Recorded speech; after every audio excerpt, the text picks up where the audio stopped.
ஜல்லிக்கட்டு நடத்தும் வகையில் தமிழக அரசு கொண்டு வந்துள்ள புதிய சட்டத்திற்கு தடை விதிக்க உச்சநீதிமன்றம் மறுப்பு தெரிவித்துள்ளது. அதே நேரத்தில் சட்டம் தொடர்பாக 6 வாரங்களில் பதில் மனு தாக்கல் செய்யுமாறு தமிழக அரசுக்கு உத்தரவிடப்பட்டுள்ளது. ஜல்லிக்கட்டு நடத்துவதற்காக தமிழக அரசு இயற்றியுள்ள சட்டத்திற்கு எதிரான வழக்குகள் மற்றும் 2016ஆம் ஆண்டு ஜல்லிக்கட்டு போட்டியை நடத்துவதற்காக மத்திய அரசு வெளியிட்ட அறிவிக்கையை திரும்பப் பெறுதல் தொடர்பான வழக்கு மீதான விசாரணை இன்று உச்சநீதிமன்றத்தில் நடைபெற்றது. இந்த மனுக்களை நீதிபதிகள் தீபக் மிஸ்ரா, ரோஹின்டன் நாரிமன் ஆகியோர் அடங்கிய அமர்வு விசாரித்தது. அப்போது கியூபா உள்ளிட்ட விலங்குகள் நல அமைப்புகளின் சார்பில் ஆஜரான வழக்கறிஞர் ஜல்லிக்கட்டுக்கு ஆதரவாக தமிழக அரசு இயற்றியுள்ள சட்டம் உச்சநீதிமன்றத்திற்கு எதிராக உள்ளது என்றும், எனவே இந்த சட்ட திருத்தத்திற்கு இடைக்கால தடை விதிக்க வேண்டும் என்றும் கோரிக்கை வைத்தார்.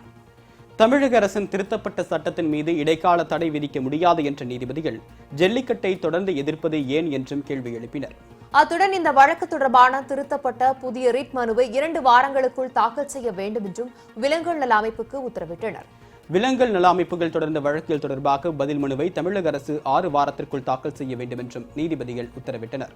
கடந்த 2014ஆம் ஆண்டு தொடரப்பட்ட ஜல்லிக்கட்டுக்கு எதிரான வழக்கு நீதிமன்றத்தில் நிலுவையில் இருக்கும்போது ஜல்லிக்கட்டுக்கு ஆதரவாக தமிழகத்தில் இவ்வளவு பெரிய போராட்டம் எவ்வாறு நடத்தப்பட்டது என்றும் நீதிபதிகள் கேள்வி எழுப்பினர். ஜல்லிக்கட்டு போராட்டங்களின் போது நடைபெற்ற வன்முறை குறித்து அதிருப்தி தெரிவித்த நீதிபதிகள் சட்டம் ஒழுங்கை தமிழக அரசு பாதுகாக்க வேண்டும் என்றும் அறிவுறுத்தினர்.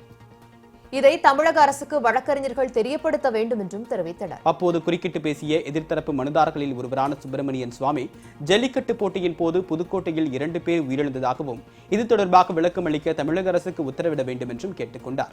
இன்னும் 2 நாட்களில் தமிழக அரசின் திருத்தப்பட்ட புதிய சட்டம் அரசிதழில் வெளியிடப்படும் என்று மத்திய தலைமை வழக்கறிஞர் முகுல் ரோத்தகி தெரிவித்தார். இதனிடையே ஜல்லிக்கட்டு போட்டியை நடத்துவதற்காக கடந்த 2016ஆம் ஆண்டு மத்திய அரசு வெளியிட்ட அறிவிக்கையை திரும்ப பெற்றுக் கொள்வதற்கும் நீதிபதிகள் அனுமதி வழங்கினர்.